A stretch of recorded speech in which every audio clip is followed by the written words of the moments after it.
Welcome back to AI Business TV here in New York. I'm Ben, and I'm really pleased to be joined by Shri from Mill5. Shri, how's it going? Good, good. It's been a wet kind of couple of days, but it's great to be here. I know it's not as magical when when the sky is pouring, I must admit. That's right. Shri, tell me a little bit about Mill5. Sure. So we're a consulting company. We're based in Boston. We've got multiple locations. We've got a couple of teams working in Colombia, in Medellin, and in Bogota, and we've got a couple of teams in Argentina as well. And since the last time we spoke, we actually now have a team in India as well. So we're kind of expanding. The business is good.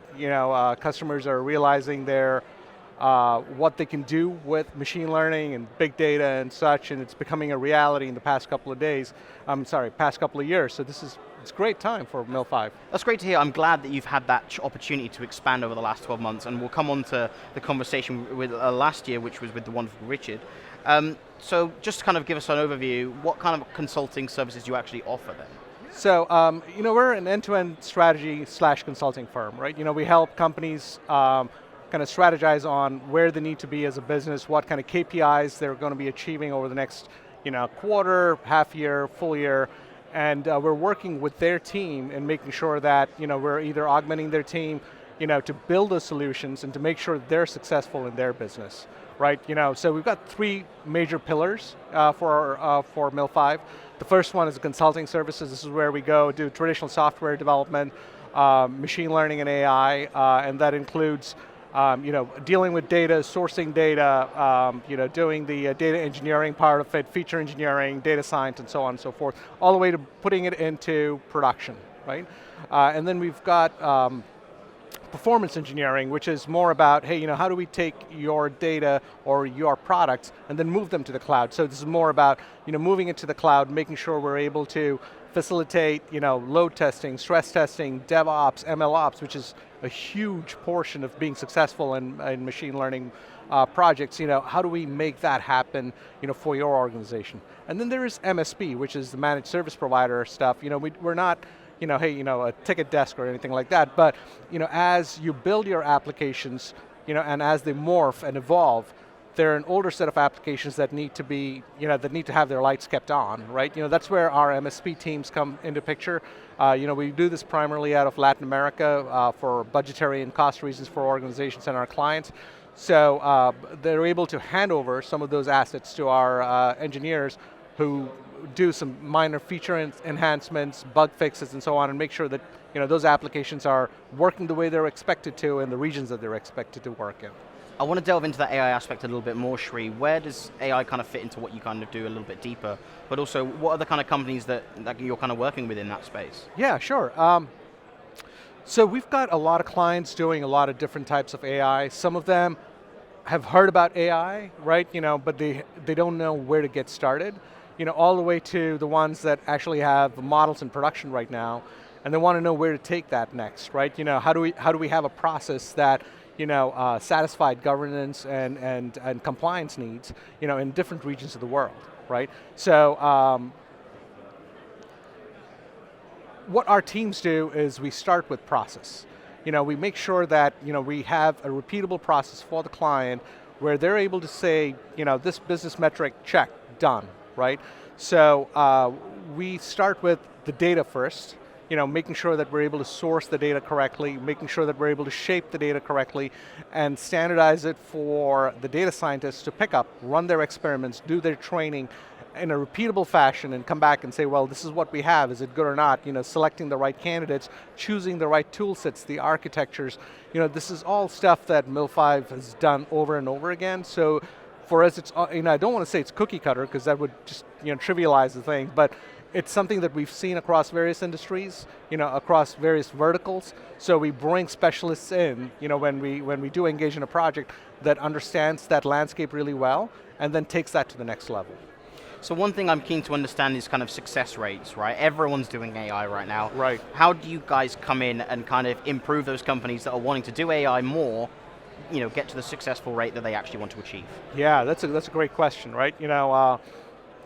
It's astonishing that 80% of all machine learning projects fail, right? These are numbers that you see in traditional software, but to see it in machine learning, it's just It's a large number. And that happens at different stages, right? In a process, it starts with having your leadership, kind of buy into, and back what you're trying to achieve. To making sure that the right data exists, because a lot of our clients, when we start engaging with them, they're at a place where they don't know what data to use to make their models work. So, and sometimes they may not have the data, and sourcing data is an expensive kind of ordeal, right? We have clients who paid millions and millions, like tens of millions of dollars to gather the data that they need for their data models that, is still not enough, right? So success starts with making sure that you have the leadership backing to make sure that what you're doing is something that the company really is behind. Then it's going and getting the right data and setting the metrics of what you want to achieve.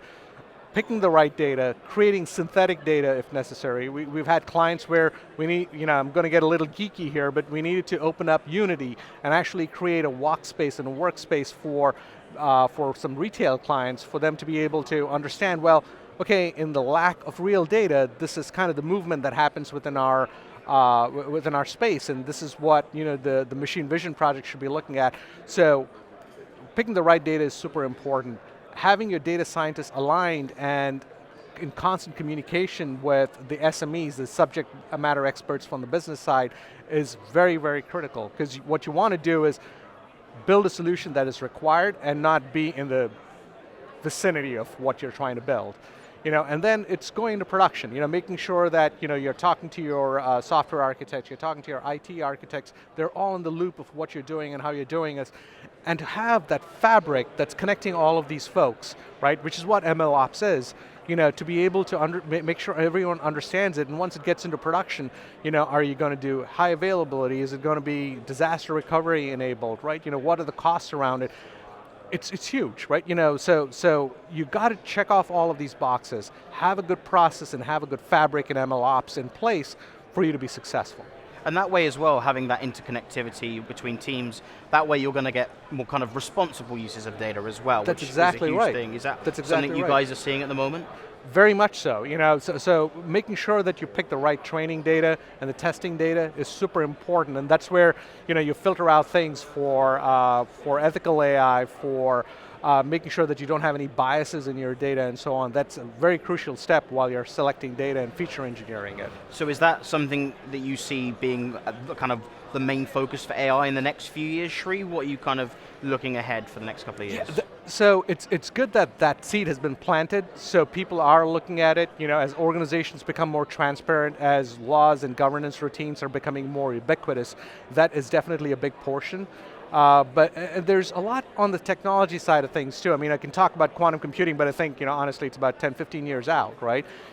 For today through the next few years, there are things like the new NVIDIA Hopper architectures and the Ampere architectures that are super crucial, right? Once upon a time, when you had data centers, that you were hosting and not in the cloud, if you had an application that you wanted to build, you'd go and get an 8-way for you and then start to run your application. Then, IT would, look under the hood and, you're using only 30% of, the entire utilization.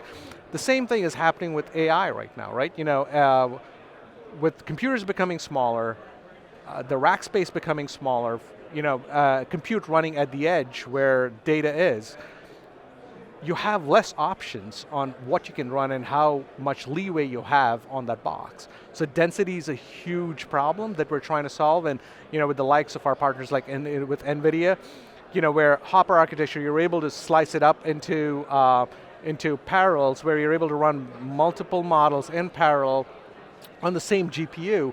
It increases the density and the best capabilities of those chips, with CUDA 12 and the future, right? That's where we see the industry kind of moving towards, is increasing the density, increasing compute, running machine learning models in parallel at the edge or in the cloud or on-prem, wherever you're running it. No, I have to agree with you, and it's interesting you brought up the Hoppers, because the H100 Tensor GPUs, they're just going to do some incredible stuff next year. Absolutely. And I think it's really going to kind of drive that data usage and drive those inferencing speeds up and up and up, right? Absolutely. But one thing that I'm also interested in gauging is what's going on at Mill5 next year. Yeah. Now, as you mentioned earlier, I sat down with Richard last year, and you can go and watch that on AI Business, of course. But I'm speaking to yourself. You've expanded to India this year. What's in the pipeline, Shri, for Mill5 for the next 12 months? Yeah, it's we still see that organizations haven't matured completely in their MLOps cycle, so we're investing heavily in that. The CUDA 12 kind of tool set from NVIDIA isn't released yet, but we know what's coming out.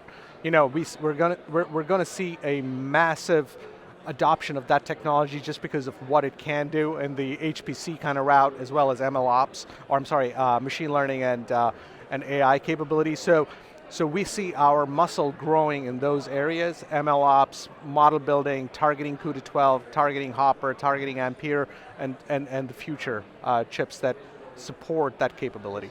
It's an exciting year ahead, and hopefully we can sit down next year and talk more things Hopper. I think that'd be really good. But Absolutely. Shri, it's been a pleasure. Thank you so much for your time. Thank you. Great, thank you. Thank you. All right.